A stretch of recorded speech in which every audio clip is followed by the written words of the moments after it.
Bonsoir et bienvenue au Rayalay de Saint-Jean-de-Luz pour cette deuxième demi-finale du Master 3. Nous avons suivi sur nos antennes la première demi-finale il y a quelques jours simplement. Voici donc les 4 joueurs, les 4 protagonistes de ce soir que je vais commenter et animer avec Philippe Etcheverry, l'incontournable entraîneur de l'équipe de France. Bonsoir Philippe. Bonsoir Arcaïs. Voici donc le plateau, sans plus attendre, des 4 protagonistes de la soirée, en commençant bien évidemment, et vous êtes coutumier du fait, par l'équipe des Rouges. Et en l'occurrence, le numéro 2 mondial, probablement, à son poste, il s'agit de Mikel Eguiguren. Effectivement, le numéro 2 mondial, le gars de Donosti qui a envie de prouver ce soir quand même qu'il veut garder cette place. Donc grosse partie en perspective. Il sera associé à un arrière que vous avez déjà pu suivre cette saison sur les antennes de Canal+. Il s'agit de Manesh Urtasun. Exactement, Manesh Urtasun, le garçon formé ici à Saint-Jean-de-Luz. Voilà, il a besoin de prouver, il n'a pas exactement fait ce qu'il pensait pour ce premier master. Donc je crois que ce soir, il a besoin de montrer énormément. On attendait énormément de cette demi-finale puisque cela devrait être l'entrée en lice des champions du monde en titre, à savoir Diego Beascoechea et Eric Irastorza. Eric Irastorza a eu un petit problème. On le retrouvera probablement dès la semaine prochaine ici. Mais on va commencer par son avant qui, lui, est présent. Il s'agit de Diego Beascoechea. Voilà, on est très content de le retrouver ici. Grosse saison l'été dernier à Saint-Jean-de-Luz, vainqueur du Grand Slam. Voilà, donc une autre saison pour lui. Vivement qu'il nous montre ce qu'il a encore progressé, espérons. En lieu et place donc d'Eric Irastorza, blessé pour l'occasion, nous allons retrouver un jeune joueur avec un énorme potentiel, très solide. Il s'agit d'Unai Lekerika. Oui, exactement. Tout nouveau promu professionnel au Fronton de Dagnan. Un arrière à la grande classe, très jeune, 21 ans. Ça me tarde de le voir en forme et le voir un peu jouer sur cette canchalusienne. Un plateau donc très équilibré. Et nous vous proposons de suivre donc l'intégralité de cette demi-finale sur nos antennes tout de suite.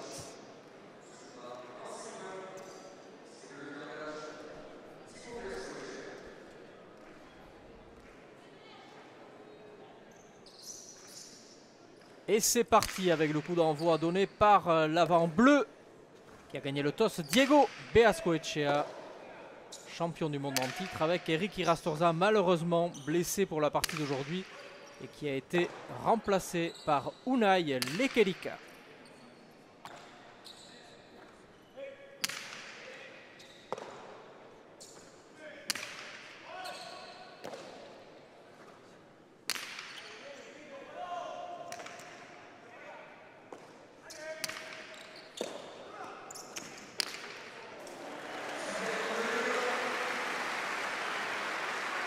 La partie qui commence, on ne peut mieux avec ce point spectaculaire de Mikel Eguiguren. Voilà, Mikel Eguiguren, comme on le connaît, toujours aussi attaquant.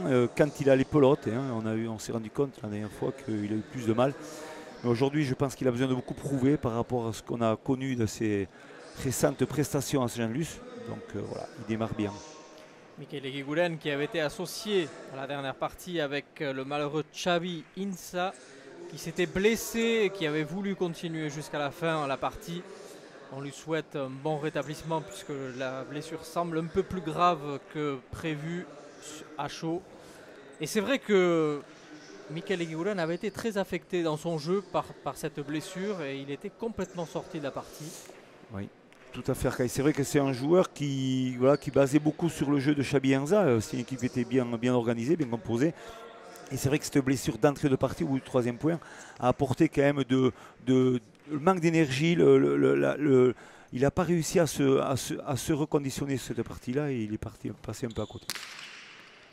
Allez, espérons que cette fois-ci, Mikel Eguiguren puisse donner la pleine mesure de son talent. Un magnifique athlète, malgré ses 41 ans, toujours au très haut niveau, puisque ça fait plus de 25 ans qu'il joue à ce niveau. Et toujours affûté. Oui, en longévité, on peut considérer que c'est un super joueur, super athlète et qui a glané des titres dans tous les Rayalay. Donc voilà, ce soir, il a encore envie de prouver, je suis certain, que c'est un grand joueur. Et il aura fort à faire, puisqu'en face de lui, il y a Diego Beascoechea, champion du monde en titre, qui joue le plus clair de son temps aux États-Unis et qui fait sa grande apparition sur le fronton lusien cette année. C'est sa première partie Donc là aussi, il faut voir comment Diego Beazcoechea va pouvoir répondre et prendre les marques sur ce High Alive. C'est jamais évident hein, de reprendre une saison dans un High Alive qu'on n'a pas vu depuis l'an dernier. Ouais. Oui, sachant très bien qu'ils sont arrivés et ils ont atterri de Dagna fin juin. Donc dans ce cancha, ce soir, on a 3 pensionnaires du High Alive de Dagna. En l'occurrence avec Unai Lekerika, 2 arrières ainsi que Manesh Urtasun et Diego Beazcoechea, donc qui sont arrivés fin juin. Et Diego n'a pas joué sur ce cancha encore, donc il aura envie de retrouver des marques pendant quelques points et d'affirmer son jeu. Voilà, c'est peut-être l'avantage qu'ont les Rouges, c'est que les Rouges ont déjà joué sur ce fronton cette saison, alors que les Bleus, que ce soit Beazcoechea ou Lekerika, eh ben pour eux c'est la première partie sur ce High Alive, donc probablement il va leur falloir quelques minutes juste pour bien se positionner sur le fronton, prendre les marques et après ils risquent de développer leur jeu et c'est là qu'ils risquent d'être très dangereux. Oui.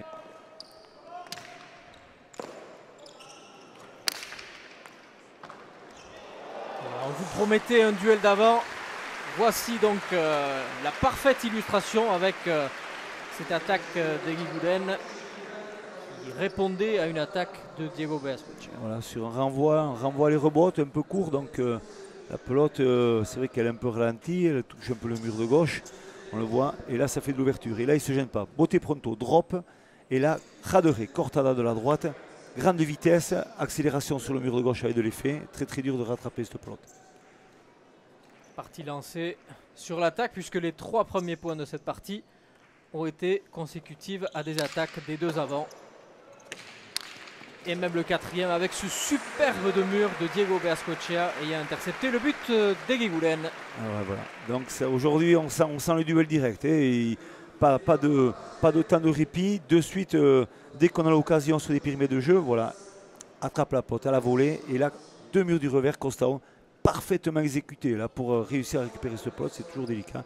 Et là, très très dur. Ces 2 joueurs de grand talent, donc ils vont tenter autant que faire se peut de s'éviter puisque les 2 se craignent énormément. Et on sait qu'avec le talent qu'ils ont en général quand ils ont la pelote dans ce Chistera, le résultat est souvent positif pour celui qui fait l'attaque. Donc attention à ne pas trop céder de pelote à son adversaire.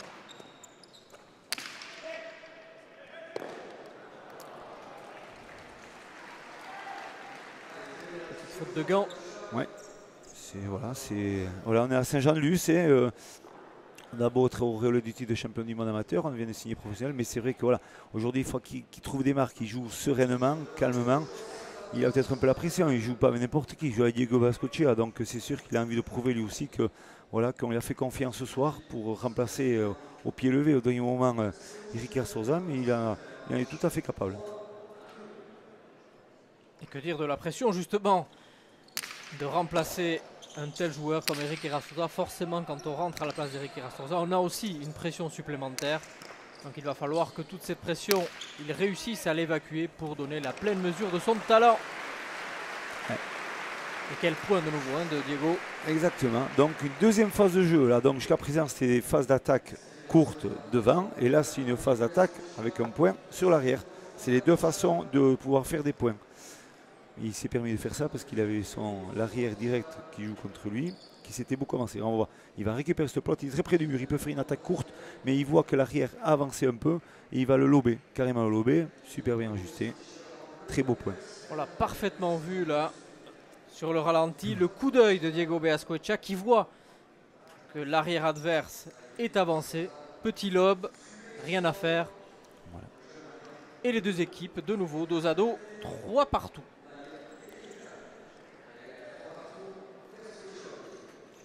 Diego Beazcoechea va vouloir aussi se racheter en quelque sorte, puisque l'an dernier, malgré qu'il ait gagné la finale avec son compère Eric Irastoza, il le devait beaucoup à ce dernier, puisque l'an dernier, c'était une saison un peu en demi-teinte hein, de Diego Beazcoechea. Oui, tout à fait. C'est vrai que connaissant toutes ses qualités sur les autres années, il nous a paru un peu plus, on dirait, en dedans, un peu moins émerveillé avec toutes ces prouesses qu'il nous faisait les autres années.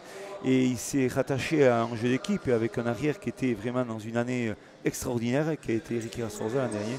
Et voilà, il a glané les titres grâce à lui, il faut le reconnaître.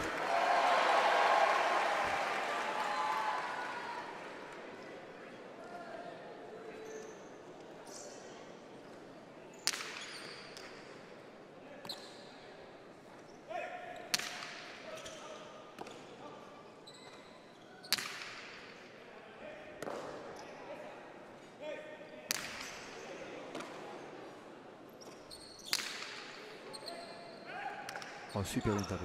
Magnifique. Et la pelote sur l'arrêt. Et donc elle est faute. Et quel geste de nouveau de très belle construction hein, de Diego Beascoechea. Ouais. Super bien ajusté. On voit encore une relance. Il est loin en positionnement. Il est pratiquement à plus de 30 mètres, 35 mètres du mur de frappe. Il arrive à faire une allonge. On voit de la droite, on voit il est très loin, derrière le 8. Et là, un peu par côté, mais la pelote, elle prend de l'effet. Elle vient vers l'extérieur et elle rentre à l'intérieur au dernier moment. Ça, c'est toute la gestuelle qui fait ça. Et là, c'est très très délicat pour Eguiguren de se jeter au sol et de pouvoir la ramener. Encore un geste de grande qualité ce soir. Pour l'instant, un sans faute pour Diego Beascoechea qui nous a montré un peu de tout. Une interception, un raderet et deux pelotes très bien placées au fond, hors de portée de ses arrières. Pour l'instant, il mène la danse. Et il est à l'origine des 4 des 5 points de son équipe. Très belle statistique donc pour l'instant en ce début de partie pour Diego Beascoechea qui permet à son équipe de prendre un petit break d'avance 6-3. Ouais. On voit que cette équipe bleue elle domine le jeu quand même. Elle est bien positionnée. Diego Beascoechea fait son travail. Ils ont tendance à reculer un peu ses avants, mais il fait son bon boulot. Il arrive à faire des bonnes relances et des bonnes attaques. Voilà.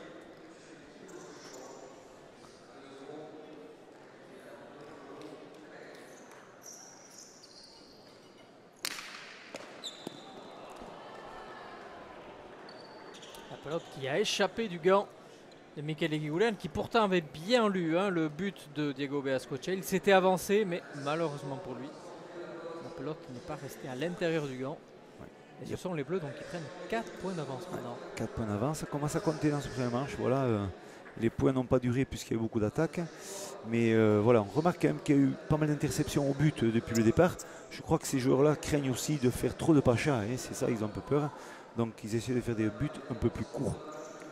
On rappelle la règle des pachas, quand la pelote franchit la ligne 7, c'est l'équivalent d'une demi-faute. Mais la particularité de ce fronton d'Océan de Luz, c'est quand tout est pour tout, pour l'ensemble de la partie. Chaque avant ne peut faire que 5 pachas. Et à partir du 5e, la faute est directe. Voilà, exactement, Arcaïs. On en est pour l'instant à 1 pacha pour tout. Vous pouvez suivre le nombre de pachas sur le score en haut à gauche de votre écran, à côté du maillot de chacune des équipes. Vous voyez un petit carré blanc, un carré partout, donc ça veut dire 1 pacha partout, 5 au total maximum.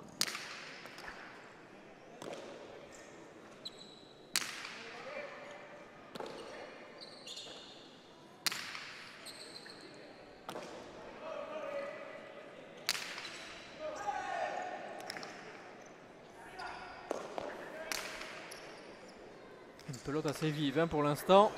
Et de nouveau, un super geste de Diego Beascoechea qui use et abuse de ce geste qui pour l'instant lui sourit. Puisqu'il a fait 4 points de cette façon. Super. Ouais, voilà, la gestuelle de droite est très importante dans un rail et en l'occurrence la cesta punta. Et on n'est que fier quand on voit des avants ou des arrières qui proposent ce jeu-là avec autant de facilité. Et là, c'est une rebote, un renvoi du mur du front, du revers. Très très bien ajusté encore. Allez, nous sommes à mi-parcours de cette première manche qui, je vous le rappelle, se jouera en 15 points.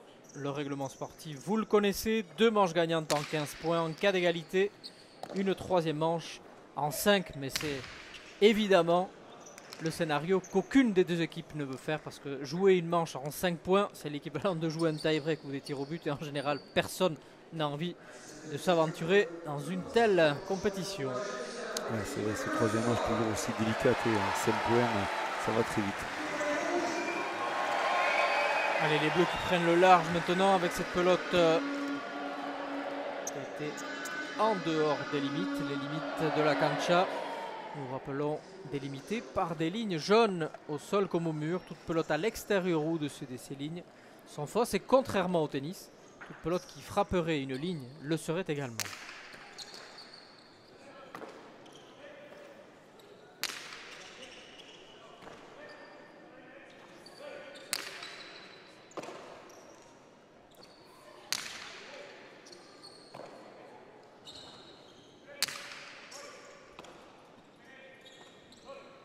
Et Guigoulian qui est obligé de défendre quasiment jusqu'au 11. Il est évident que en reculant autant, ça lui laisse moins de champ ouvert. Et pour l'instant, les Bleus les mettent beaucoup à la faute. Et là, on voit le maniement de la droite de l'Ekerika. Ça va très très vite. Hein. On voit que ça va très vite. Voilà. C'est ce cinquième échange qui joue que de la droite. C'est pas super bien ajusté encore, mais on voit qu'à 21 ans, il a de grosses qualités, quoi, hein. Donc avec le travail, je suis sûr que ce garçon, dans très très peu de temps, il va nous faire de grosses prouesses. On le voit là. Et quelle puissance, ouais, hein. Droite piquée, ça faisait un petit moment qu'on n'avait pas vu depuis Rassorza. C'est vrai qu'il remplace dignement en pouvant faire ça. Et on voit la vitesse, c'est impossible. La pote rebondit dans le Jutera en récupération. Parce que comme vous le dites si bien, Philippe, peu de joueurs sont capables de faire ce type d'action. Évidemment, Eric Rastorza qui est connu pour son coup droit foudroyant. Et c'est vrai que peu de joueurs sont capables de faire des droites piquées telles que l'on l'a vu tout à l'heure avec Unai Lekalika. Pour l'instant, une partie à sens unique. 10-3. Rendez-vous compte, les deux équipes étaient dos à dos, 3 partout. Ils étaient même menés 3-2, ce qui veut dire que les Rouges viennent d'encaisser 8 points consécutifs. Et ça commence à faire lourd au score.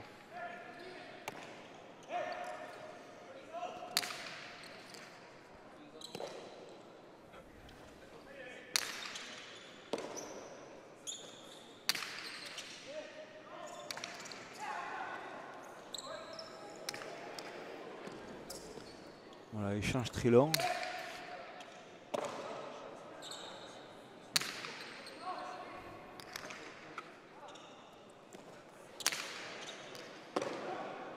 Unai Lekalika qui s'est bien avancé sur cette rebot de Guigoulian. On voit que les joueurs sont gênés, hein, quand même. Dès qu'il ajuste des coups de la droite, ça va très très vite.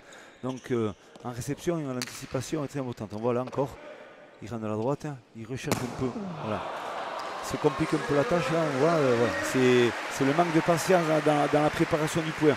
Mais voilà, il récupère ses points de la droite et ce style de jeu là, on le voit souvent avec Eric Rassorza, des joueurs comme ça. Et à 21 ans, quand on est capable de faire ça, je pense que si on travaille encore, on va faire très très mal. Il s'en est voulu tout de suite, il a demandé pardon à son coéquipier Diego Beascocha. Pour l'instant, il n'y a pas le feu au lac puisqu'il mène 10-4. Et fin d'hémorragie pour les Rouges, hein, qui ont encaissé les 8 derniers points. Alors, que se passe-t-il dans la tête des Rouges selon vous? Comment peut-on renverser la vapeur quand on voit une équipe aussi bien située sur le terrain de jeu que les Bleus? Ouais, c'est toujours délicat. C'est vrai que pour commencer, ils avaient besoin déjà de retrouver un peu le moral, cette équipe rouge, mais je crois que c'est très mal parti. Mais c'est vrai que tactiquement, il faut déjà éviter de faire toutes ces fautes-là. Donc il faut supprimer un peu ces plots d'attaque à cette équipe bleue. Mais est-ce qu'elle se sent capable de le faire? Je ne sais pas du tout. Je ne pense pas. Hein.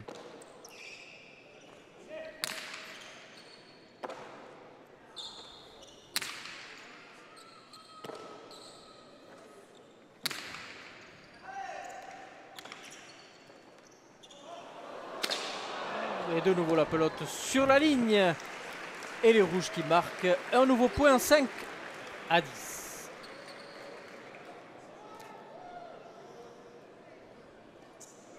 Lekalika qui s'est battu comme un diable mais n'a pas pu ramener cette rebot.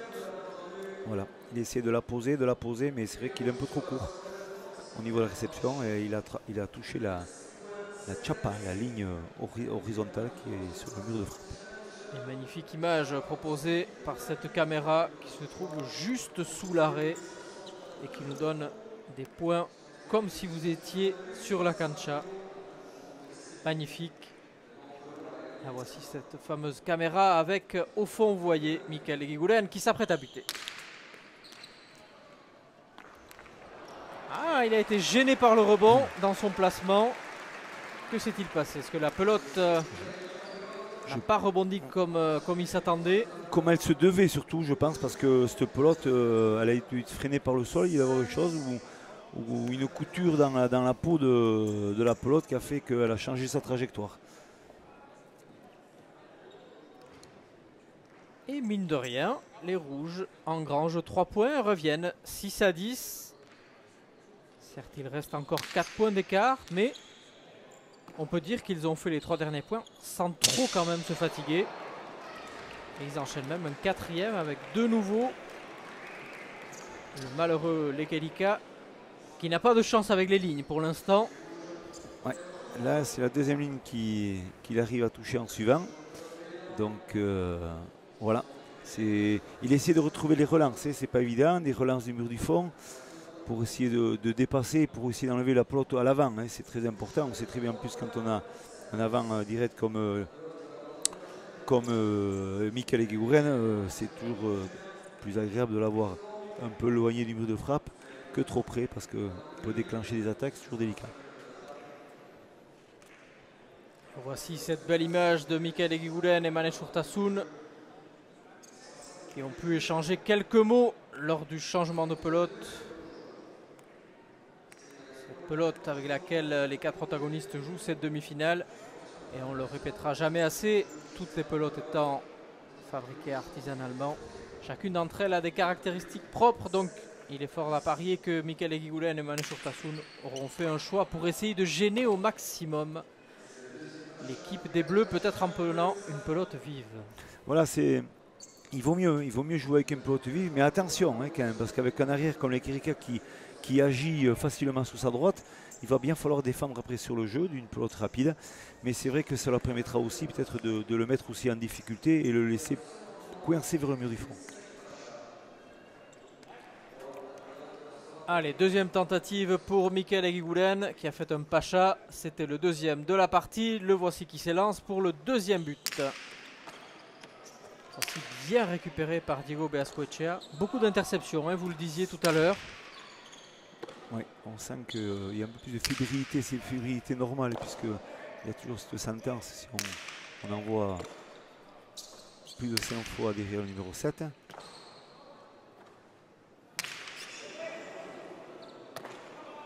Une belle allonge de Manesh Urtasun.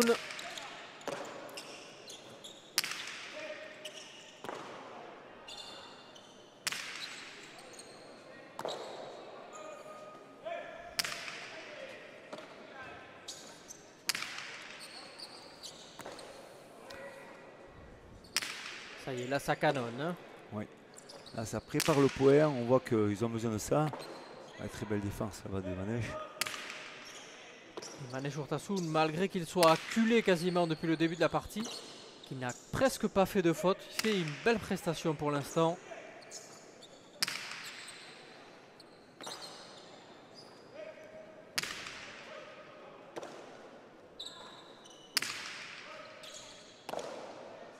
Un point très long de nouveau. Ouais.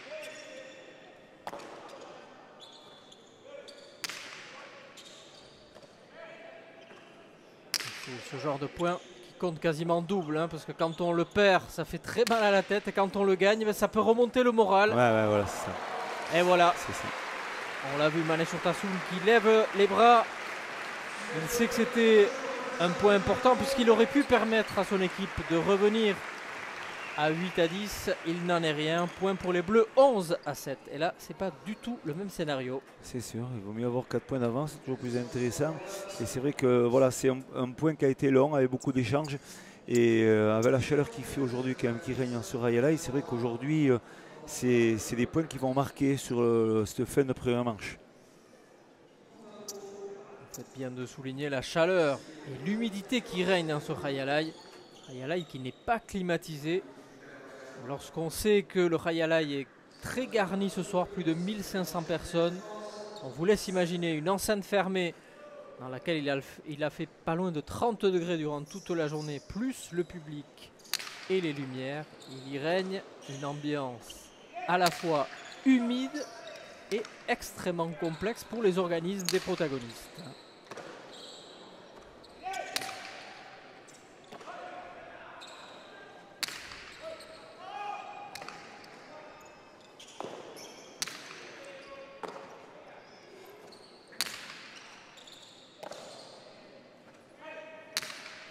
Elle est vraiment partie cette partie, on voit qu'il y a du rythme, du jeu.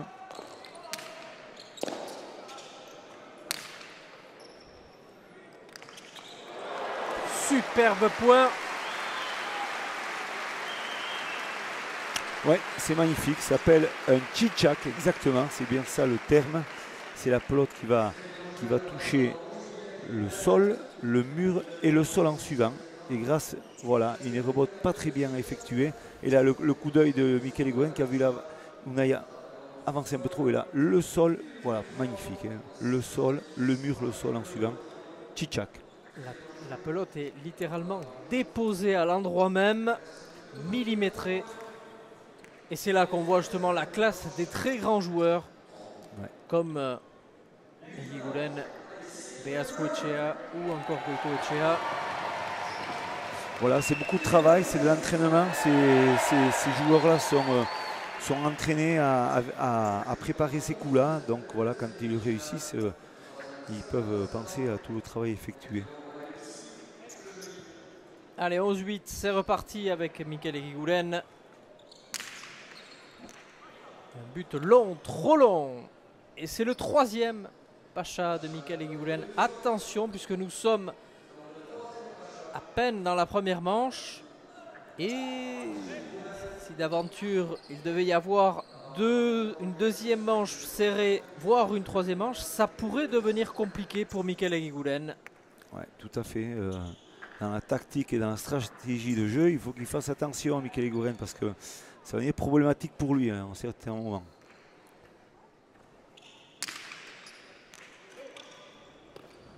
Un but bien ajusté cette fois-ci. Au ras du Pacha, il a pris tous les risques. Et là, quel geste en extension.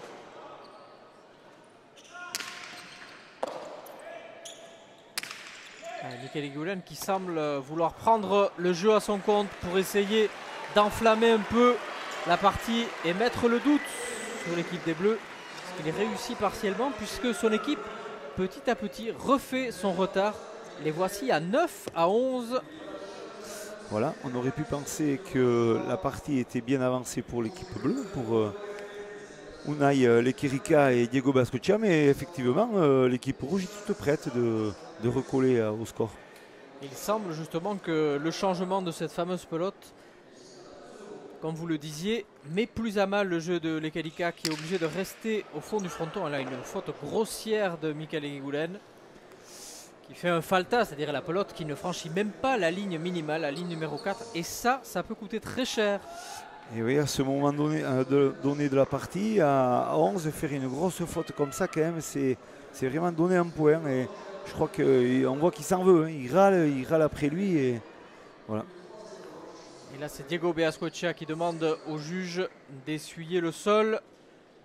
Puisqu'avec les conditions atmosphériques plus les errebotes où les joueurs sont obligés de plonger par terre, évidemment le sol s'humidifie et pour éviter tout risque de glissade qui pourrait amener un quelconque joueur à se blesser, on prend le minimum de risque, raison pour laquelle les juges donc s'appliquent à nettoyer ce sol et à le rendre vraiment praticable pour que le jeu ne soit pas entaché de blessures.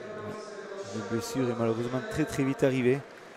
Et à ce terme de la saison et de la compétition, ce serait malvenu pour tous ces jours-là. Allez, le jeu reprend. Voici à l'image Diego Beazcoechea qu'on n'avait pas revu au but depuis un petit moment. Il doit être soulagé de cette erreur de Michael Eguiguren que ce dernier va vouloir rattraper. 12-9 pour les Bleus.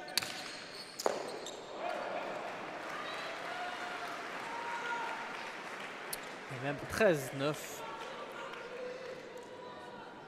Et on a entendu le benga de Diego Beazcoechea. Il s'adressait bien évidemment à son compère Unai Lequerica en disant allez, on remet un coup d'accélérateur et on essaye de terminer cette première manche sans se faire de frayeur. Ouais. Parce qu'on sait que remporter la première manche psychologiquement, ça permet de prendre un ascendant.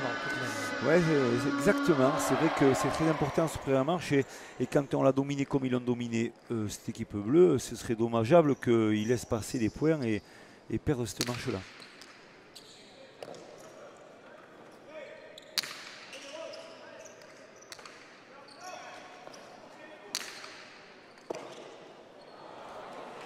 Aïe aïe aïe, ça ne sourit plus à Michael Eguiguren. 14-9, un geste inhabituel de ce dernier.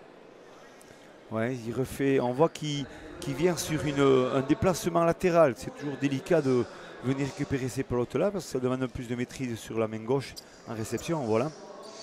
Mais en plus elle touche le mur de gauche, donc elle prend de l'effet. Et là c'est la grosse faute et point pour les Bleus. Et voici donc Diego Beascoechea qui s'élance pour la dernière fois de cette première manche. Il mène 14-9. Ouh, et quel point cette fois-ci, salué par son arrière Manesh Urtasun. Une superbe interception de Michael Eguiguren et Diego Beascoechea qui s'en veut terriblement.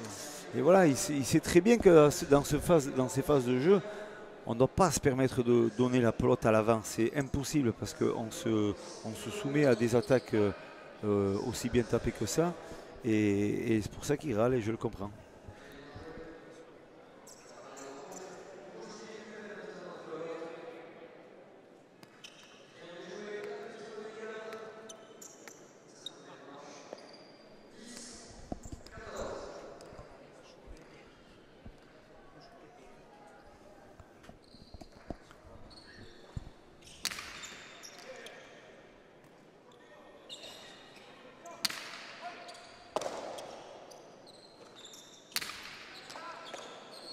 Attention, Diego Beascoechea qui rentre du coup droit, pique la pelote.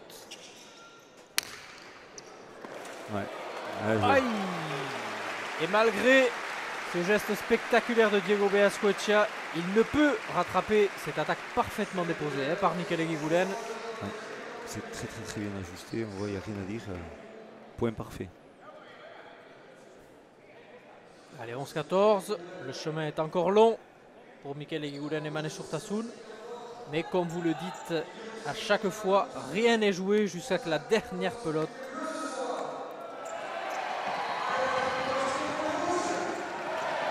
Le public lusien qui ne se trompe pas et qui donne de la voix pour ces 4 protagonistes.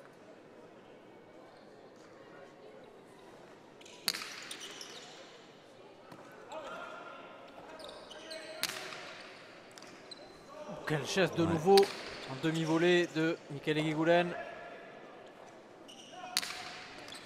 Et toujours les Kalika qui donne énormément de puissance avec son coup droit. Ouais. Voilà, attention, peut-être pour d'attaque. Première cortada. Et voilà. Et là voilà l'attaque définitive de Diego Beascoechea.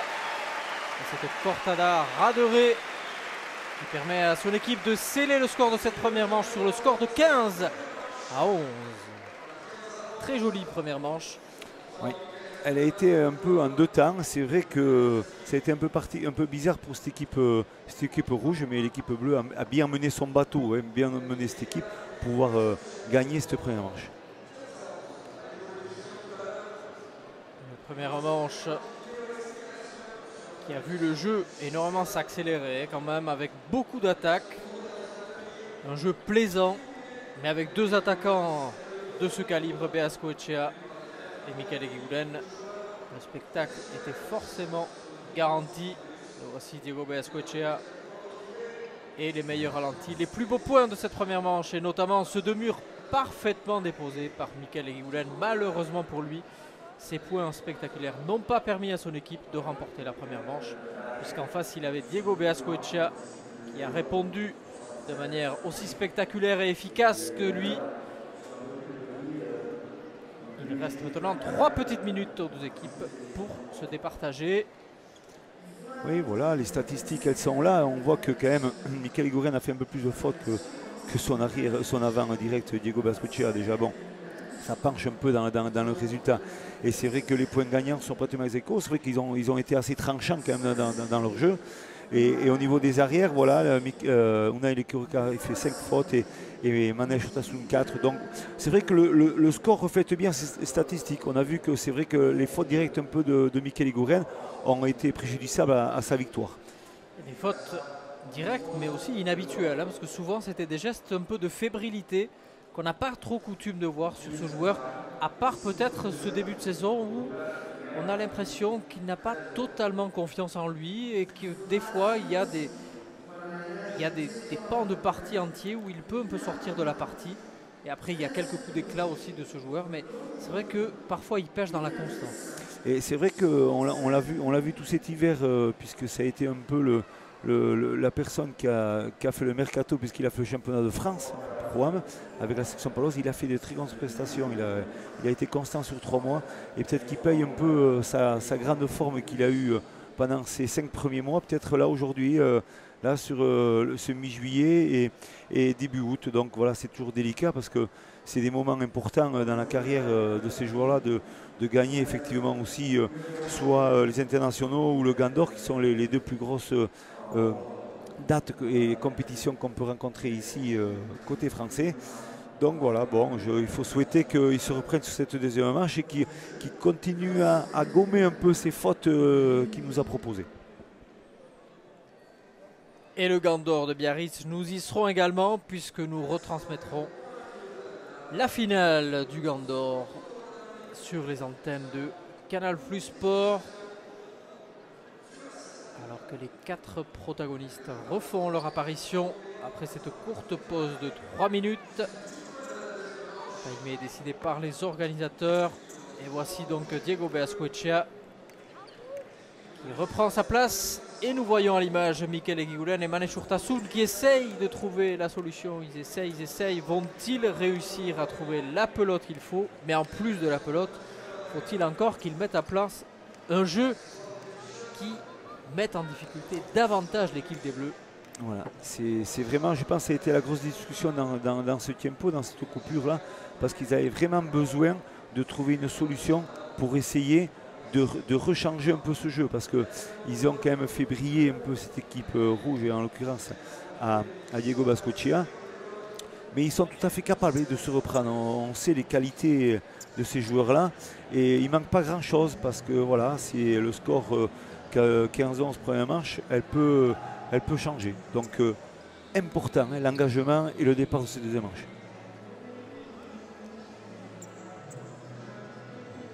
Allez, les Bleus qui vont essayer de garder la main. Ils ont le but. Et à n'en pas douter, ils vont essayer d'accélérer le jeu pour mettre à mal définitivement l'équipe des Rouges. Et pour l'instant, c'est mal engagé puisque le premier point est de nouveau spectaculairement remporté par l'équipe des Rouges. Voilà, il faut qu'il remonte, rehausse son jeu, Mikel Eguiguren, et c'est en pratiquant ces attaques-là je pense qu'il va nous faire plaisir et faire plaisir à tout ce public, et je pense pouvoir peut-être remporter cette deuxième manche. À n'en pas douter, il risque, il est dos au mur, donc à n'en pas douter, il va peut-être prendre davantage l'initiative, davantage de risques.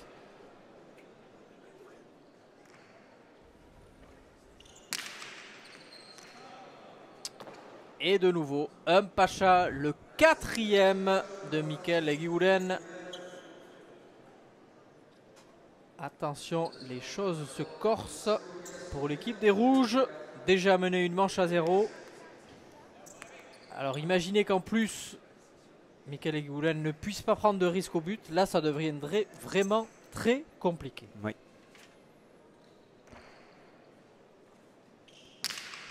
Ne vous inquiétez pas, on a un petit problème au niveau du score, mais tout va rentrer dans l'ordre dans quelques secondes. Pour l'instant, le score est en faveur des Rouges, 1-0. Ah ouais, très belle défense de Manèche. Attention à cette relance.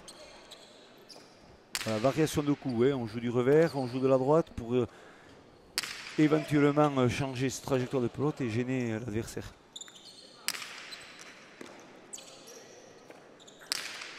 Joli coup droit de Mikel Eguiguren qui la dépose bien. Bien sauvé par Diego Beazcoechea. Et le jeu qui repart à l'arrière avec ici Unai Lekedika.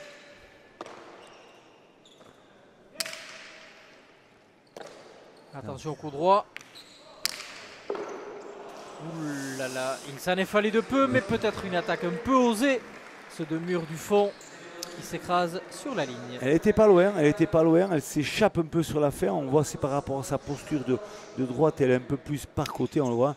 Et donc, poum, il a vu qu'il y avait l'ouverture quand même, et elle s'échappe, elle descend pas assez vite. Et sur la ligne jaune, donc bien sûr, comme vous le disiez Arcaïs, les lignes à la cesta punta, en l'occurrence à la pelote, sont fausses. Et cela nous donne un 2-0 pour les rouges.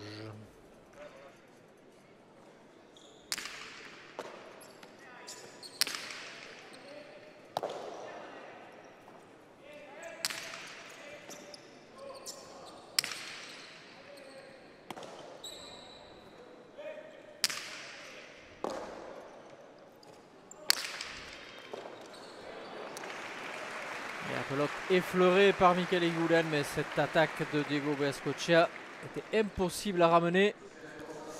Oui. Et Diego Beascochea qui permet à son équipe de revenir petit à petit 1-2.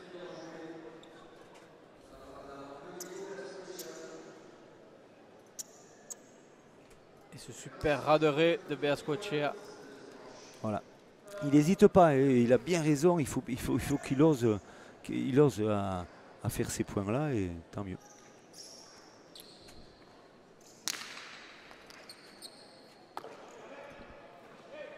Allez, le jeu reprend. Attention, c'était rebote pour Beascochea,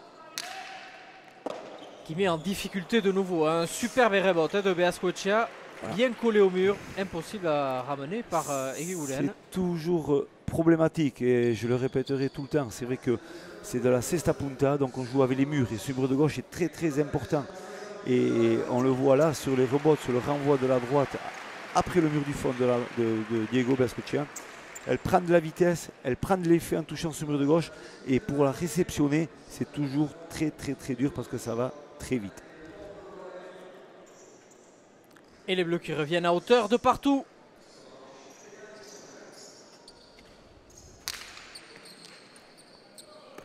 Et Beascochea qui bute peut-être un peu mieux aussi que Michele Higuren, puisqu'il évite quand même beaucoup plus que son adversaire, et il n'a fait qu'un seul pacha contre 4 pour son adversaire.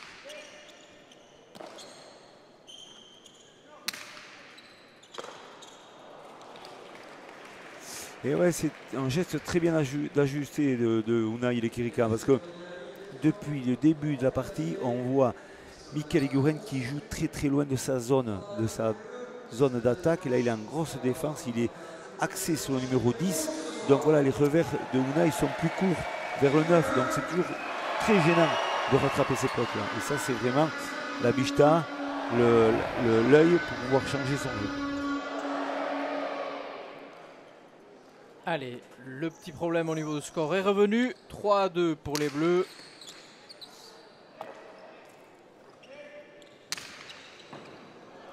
La pelote au-dessus. On l'a entendu. La pelote de Manesh Urtasun qui était bien ajustée sur le mur de frappe, mais un peu moins sur le mur de gauche. Et cela fait maintenant 4-2. 4 points consécutifs pour les bleus. Attention, puisque en première manche, ils en avaient enchaîné 8. Et c'est ça qui leur a permis de gagner la première manche. Donc attention à ne pas répéter le scénario pour les rouges, parce qu'il est toujours beaucoup plus difficile de courir après le score que de le gérer. Oui, exactement. Et à ce jeu-là, je pense que les bleus, ils sont bien organisés, et si on leur donne de l'avance, je crois qu'ils vont savoir le gérer.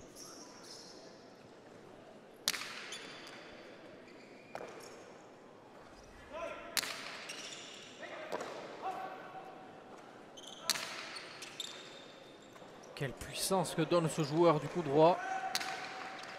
Il faut quasiment que Manesh Urtasun s'envole dans les airs pour essayer de rattraper la pelote.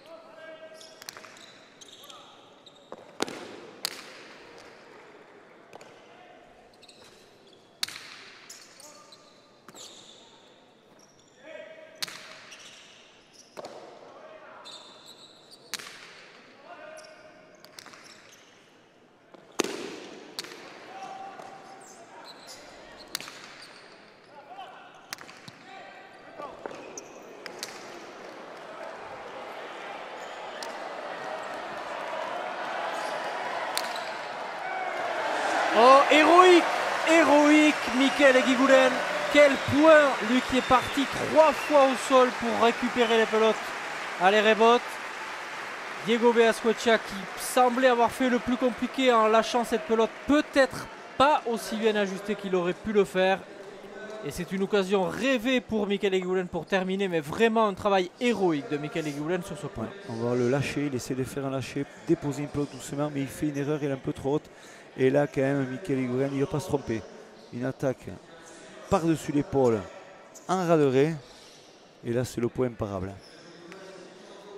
Quand on vous disait que Michael Eguiguren était encore un athlète, voici, hein, 41 ans et encore physiquement bien en forme. Parce que c'est vrai que lorsqu'on fait une fois, deux fois, trois fois des arrêts-bots, qu'on est obligé de se coucher, eh ben, ça laisse des traces quand même. On se lève de plus en plus difficilement. Ah mais c'est sûr, hein, l'âge est là, malgré leurs conditions, leur force, leur aptitude technique à ramener les pelotes, mais c'est toujours très très dur après. Au bout de 45 minutes, une heure de jeu, ça devient très dur. Parce que ça va très très vite, il faut se le redire encore.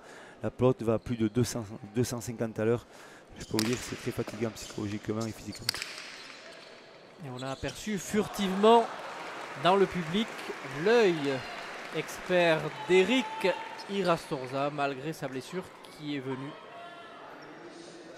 encourager et scruter un peu le jeu de ses peut-être futurs adversaires, puisque comme vous le savez, le tirage au sort de Saint-Jean-de-Luz fait que les joueurs jouent plusieurs parties les uns contre les autres, donc il est souvent important aussi d'essayer de voir où en sont et de jauger un peu l'état de forme de ses adversaires, puisqu'on vous le rappelle, Eric Irastorza n'est arrivé qu'il y a très peu de temps ici, donc il faut aussi qu'il prenne quelques marques de savoir où en est l'état de forme des uns et des autres. Oui, exactement. Ouais. 2 jours où il est là et il vient se renseigner, il vient voir un peu tous ses adversaires directs, tous ses futurs adversaires ou coéquipiers. Diego Beaskoetxea qui est son coéquipier de choix, hein, puisqu'il est champion du monde en titre. Ils ont gagné le slam de l'an dernier, c'est-à-dire les internationaux l'an dernier. Et nous les retrouverons lors du dernier slam aussi, puisque leur victoire l'an dernier les qualifie d'office pour la demi-finale du slam fin août. C'est important de faire de très bonnes prestations dans ces tournois-là, parce qu'on sait très bien que l'organisation des internationaux est réputée avec comme cheville ouvrière Michel Biac et Frédéric Cadet. Donc voilà, et ça demande quoi? Ça demande de se qualifier pour un tournoi final qui va octroyer le titre suprême des internationaux. Donc tous ces joueurs-là, ils se battent à toutes leurs rencontres dans les matchs de poule ou dans les finales. Donc félicitations un peu à cette organisation et à tous ces joueurs de se battre pour être vraiment le meilleur des meilleurs. Et le public ne s'y trompe pas, puisque de nouveau le Hayalai est bien garni. Un public pour l'instant très satisfait. Le contraire serait étonnant au vu de la qualité du jeu de ce soir. 6-3 pour les Bleus, déjà vainqueurs de la première manche. Aïe, malheureusement pour Eguiguren, il prend peut-être trop de risques. Il voulait la poser peut-être au millimètre près, mais plus on prend de risques et plus justement on prend un risque que la pelote soit fausse, ce qui est le cas, et ça permet aux Bleus de se détacher 7-3. L'idée est bonne, il voit l'adversaire qui va vers l'extérieur, il veut poser à l'intérieur, mais c'est mal effectué, c'est mal lancé, et c'est surtout le point pour cette équipe bleue. Et voici les 3 juges à l'honneur lors de cette demi-finale. Anciens joueurs aussi et des juges internationaux pour la plupart. Ouais, on a de la chance à Saint-Luc, on a tout ce qu'il faut. On a l'encadrement ainsi que dans l'arbitrage, on a des bonnes personnes. Allez, et les rouges, hein, vous avez vu à l'image, Michael Eguiguren allait voir le juge principal et demander un temps mort. On le comprend aisément, hein, puisque les rouges sont en train de prendre l'eau depuis quelques minutes. Et là, à 8-3, il n'y a pas à tergiverser. Il va falloir vraiment trouver les mots justes pour Michael Eguiguren et Manesh Urtasun pour se relancer. Sans quoi, ça sera fini pour eux. Je pense que ce sera la dernière chance et la dernière carte dès qu'ils vont rentrer sur la cancha. Ils ont besoin de se ressaisir, c'est incroyable. Mais bon, à la première manche aussi, pareil, ils étaient menés de 5 points, pratiquement pareil, à ce moment de la partie et ils ont réussi quand même à revenir et à 2 points sur le 11-9. Donc méfions-nous de cette équipe rouge qui est capable de revenir. Moi je suis certain, si elle arrive à appliquer et à gommer un peu toutes ces fautes-là, de mettre le doute à cette équipe bleue. Il faudrait des points comme celui-là. On voit ici à l'écran ce superbe ralenti de cette fameuse caméra. Ce point magnifiquement conclu après vraiment des gestes défensifs héroïques de Michael Eguiguren. Vous avez vu l'habileté des juges aussi. Ils jouent avec cette pelote. Ils ne peuvent pas se permettre de quitter cette pelote des yeux parce que c'est vrai que eux aussi sont protégés avec un casque comme on voit, mais aussi avec une raquette, une petite raquette.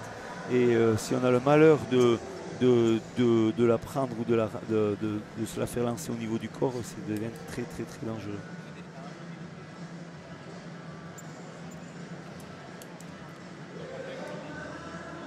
Et Pumpa, la mascotte officielle de l'événement, qui lui a fait son choix. Hein. Il est vêtu de bleu. Il a vu juste pour l'instant. Il ne s'est pas trompé, effectivement. Voici donc ces magnifiques ralentis. Et ce point qu'on voit et revoit avec autant de plaisir.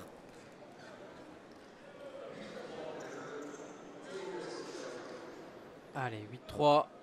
La partie reprend. Diego Beascocha au but. Diego Beascocha qui bute très bien hein, depuis quelques points.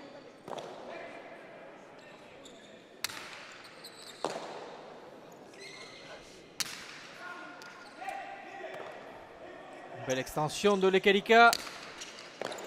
Aïe, parce que le fronton s'ouvrait s'il l'avait ramené celle-là. Oui. Michael Eguiguren aurait eu une belle opportunité de finir le point. Il n'en est rien. Et de nouveau, ces petites fautes qui ont coûté cher hein, lors de la première manche. On peut dire que c'est des fautes proquées parce qu'il y a de la vitesse dans sa gestuelle à Unai Lekelika. Et le fait qu'elle touche le mur de frappe et ensuite le sol, elle est toujours en phase d'accélération cette pelote. Et on voit qu'il est gêné sur la récupération, Michael Eguiguren, et il fait la faute. Et on voit que le coup droit de Lekelika gêne énormément les rouges. 9-3, 6 longueurs d'avance. Un scénario très similaire à celui de la première manche où les bleus menaient 10-4. 10-4, 9-3, c'est la même chose. Donc attention aux rouges qui jouent là leur dernière cartouche.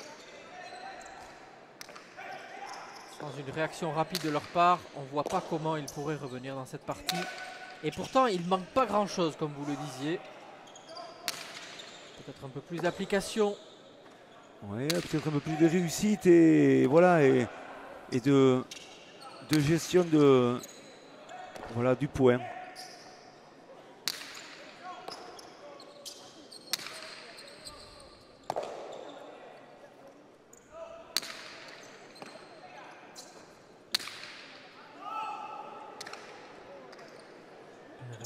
Très très long.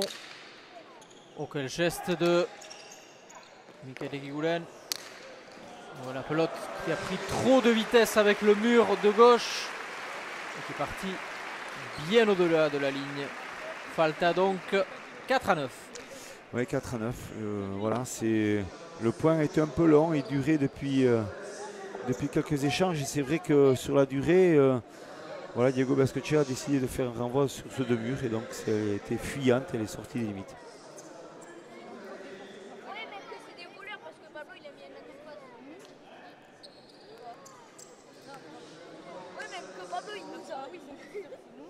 Alors est-ce qu'ils auront la lucidité encore dans la gestion encore de cette partie, cette équipe bleue, pour pouvoir la gagner?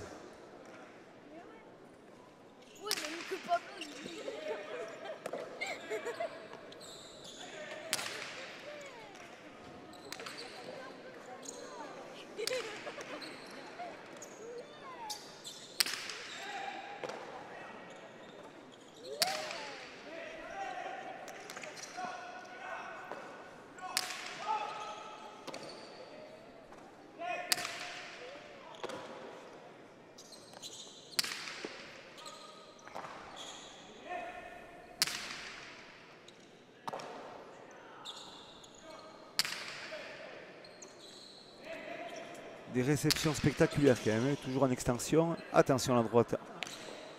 Oh joli, magnifique, magnifique. Alors là, voilà. C'est ça. Alors là, il n'y a rien à dire. Ça, c'est des gestes qui nous rappellent Félix, qui était coutumier du fait, hein, des deux murs du fond. Ouais. Superbe. Alors c'est là que voilà qu'on se dit que ce garçon, il a du potentiel, il a de grosses qualités. On va voir. Il attrape la pote, il est placé au numéro 11 là, et un demi-mur, mais très court et très bien croisé, et c'est parfait, c'est parfait. C'est masqué jusqu'au dernier moment. On ne sait pas où on doit se mettre. Voilà, c'est la classe. Moi, je dis c'est de la classe montante, et tant mieux pour le spectacle, et tant mieux pour la Cesta Punta. Des gestes de grands joueurs à montrer dans toutes les écoles de pelote. Et rendez-vous compte, ce joueur n'a que 21 ans. Voilà. Donc, si à moins d'une blessure grave, il a vraiment tout l'avenir devant lui. Il a 15-20 ans devant lui. Ouais, largement. Et c'est vrai que voilà, on sentait qu'il y avait une pépite qui pouvait grandir. Voilà, s'il n'arrive pas de problème, c'est vrai qu'à 19 ans déjà auréolé d'un titre de champion du monde amateur. Contre qui plus est Chabi Enza et consort. Donc on savait très bien que ce garçon, il avait du potentiel, et malgré son petit faux pas au mondial de moins 22 ans, en suivant, il est encore resté amateur, il a voulu rester amateur. Et quand il a passé ce cap de professionnel, on savait qu'il y avait un potentiel, ce garçon. Et c'est tout jeune pour lui, cette phase de jeu avec des professionnels. Donc quand on voit comment il s'exprime, on se dit tant mieux. Et attention, c'est le 5e Pacha pour Mikel Eguiguren. À partir de cet instant, il n'a plus le droit à l'erreur au but. Toute erreur deviendrait une faute directe, donc encore un risque de plus pour lui.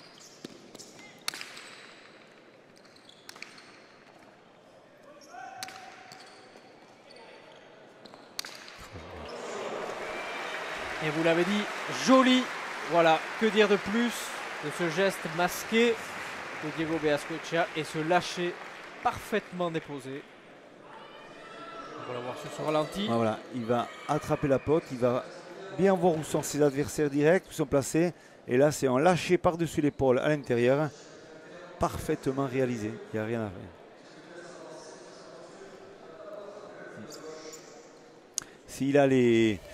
S'il a les pelotes dans ces conditions-là, c'est vrai qu'il va se régaler, il va nous proposer des choses fabuleuses. Bon, donc faire très attention à ce qui peut rouge de ne pas procurer des pelotes à Diego Beazcoechea dans cette partie de jeu-là.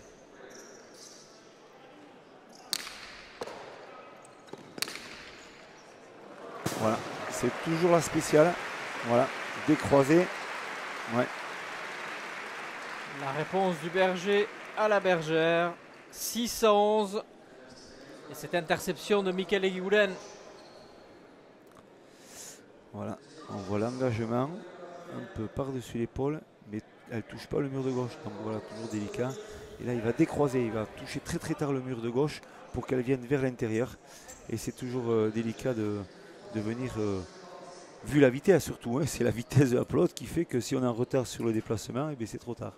Rien à dire.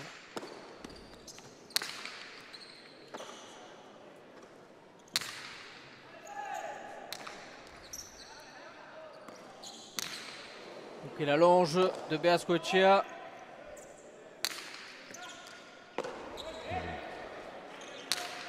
Quel beau joueur que ce Naïle Kelika. Et très mobile, hein, puisque vous avez vu sur les statistiques, 1m90 et plus de 90 kg. Et malgré ça, il se déplace énormément sur le fronton. Bel athlète. Ah, celle-là, ça va être un peu compliqué. Et il y va. Et il y est. Et il va se replacer. Un vrai gladiateur.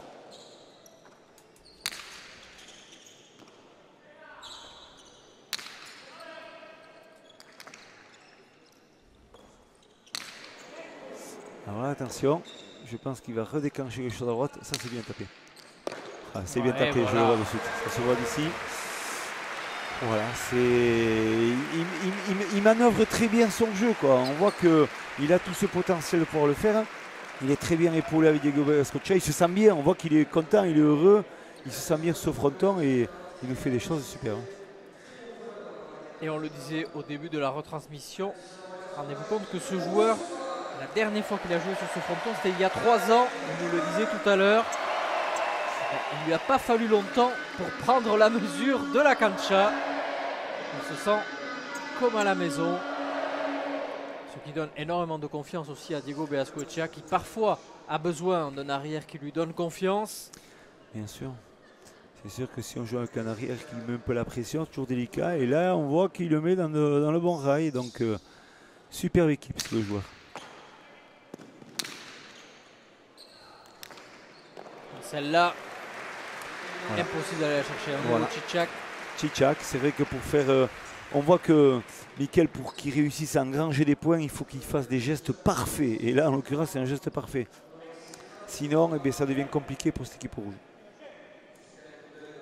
Allez, 7-12, 5 longueurs de retard pour les rouges. À partir de maintenant, il faut évidemment prendre tous les risques. Sans quoi, les bleus ont un grand boulevard devant eux pour aller disputer cette finale. Finale que nous retransmettrons bien évidemment sur les antennes de Canal+ Sport dès la semaine prochaine. Oups là. Voilà. Il prend la chose à son compte. Il commence à distiller des droites par-dessus l'épaule. Voilà, c'est une petite erreur de jeunesse, on pourrait dire ça par rapport à l'Ekirika, parce que dès le moment où il a ajusté sa droite, il a commencé à reculer de suite. Et c'est vrai que sur un geste piqué par-dessus l'épaule, il faut faire le sens inverse. Il faut toujours venir chercher la pote vers l'avant.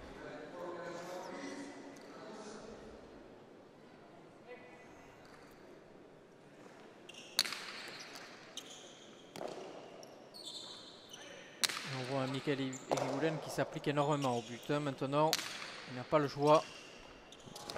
Et voilà. Ah. C'est ça, c'est des gestes très bien ajustés. Comme je vous disais tout à l'heure, il faut que ça soit des gestes sûrs, des gestes parfaits. Des gestes parfaits. Cette fois-ci, vous l'avez vu, Unai Lekelika qui a demandé le temps mort, lui aussi peut-être, qui sent un coup de moins bien et qui a été mis en difficulté par ces 2 attaques successives au fond de Mickaël Eguiguren. Le moment donc pour essayer de sceller le sort de la partie avec son compère Diego Benascocha. Il mène pour l'instant 9-12, donc ils ont encore un petit matelas d'avance. Mais attention, parce que Mickaël Eguiguren, s'il prend confiance, il peut faire très mal. Et ouais, effectivement. Et Pumpa, toujours dans les travées de Saint-Jean-de-Luz, toujours bien accompagné, l'œil vif lui aussi. Et voici ces magnifiques ralentis, notamment ici, ce magnifique lâcher déposé au millimètre par Diego Benascocha, salué par son arrière. Voici sous un autre angle, caméra arrière. Voilà, super.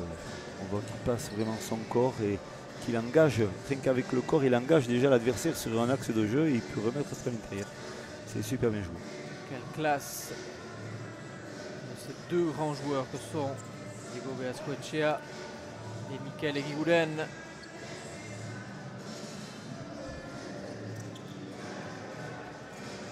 Le public se régale, un public local mais aussi beaucoup de gens venus visiter la Côte Basque qui s'arrêtent ici à Saint-Jean-de-Luz pour voir l'une des parties.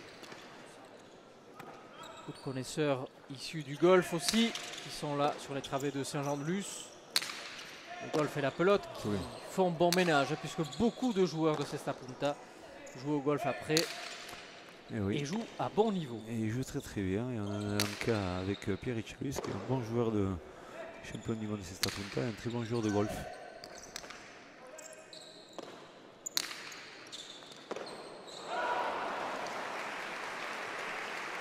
Et une petite erreur de Mané Urtasun, 13-9. Et voilà, au bon moment, la bonne pelote, bien distillée. C'est ça, les grandes équipes et les grands joueurs, ils savent toujours se ressaisir au bon moment.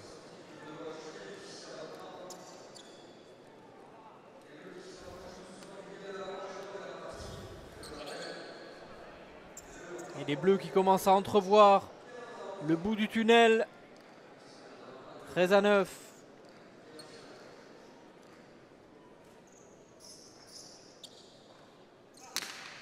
Rappelons que on joue la deuxième demi-finale de ce Master 3. La finale aura lieu dans 2 jours, ici même.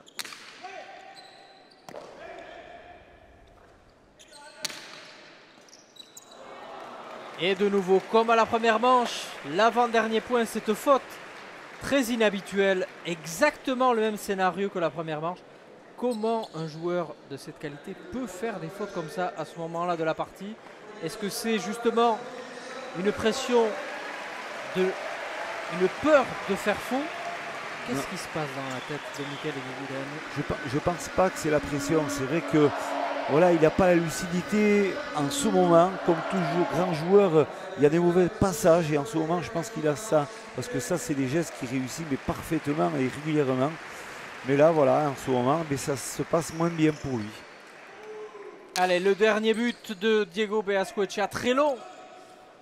14-9. Où est Lekelika qui termine magnifiquement cette partie avec ce ras de raie. Quelle puissance! Et voilà, très beau point encore de Unai Lekelika. Voilà, ça fait, c'est super bien. Il a montré que voilà, il était largement au niveau de se retrouver là ce soir et grosse prestation.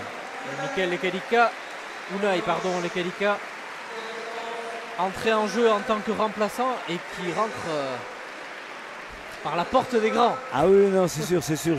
Moi, je n'avais aucun doute en ce garçon et moi, je l'attendais plutôt le voir l'année prochaine parce que on pensait à le préparer un peu plus gentiment. Mais voilà, quand on a la classe, qu'on a la facilité qu'il a lui, ben voilà, on peut au pied levé venir remplacer Monsieur Irasosa et faire quelque chose de bien. Fin de cette deuxième demi-finale donc avec la victoire tant attendue du vainqueur et du champion du monde Diego Beascoechea associé à Unai Lekelika qui nous a fait une très belle prestation. Cette équipe va être redoutable lors de la finale. Oui, effectivement, Arcaï, c'est vrai qu'on a eu de la chance d'avoir une très belle partie ce soir. On est très fiers de voir Diego Beascoechea venir à son niveau. Il nous a prouvé des choses excellentes. Et associé avec un joueur comme Lekelika, vraiment, ça fait une grosse équipe. Et ça me tarde déjà jeudi. Yon Tambourindegui et Ortichacio sont avertis. Ils auront fort à faire sur la cancha lusienne. Rendez-vous donc dès jeudi pour cette finale du Master 3. D'ici là, portez-vous bien et à très vite sur les antennes de Canal+. Bonsoir. Au revoir.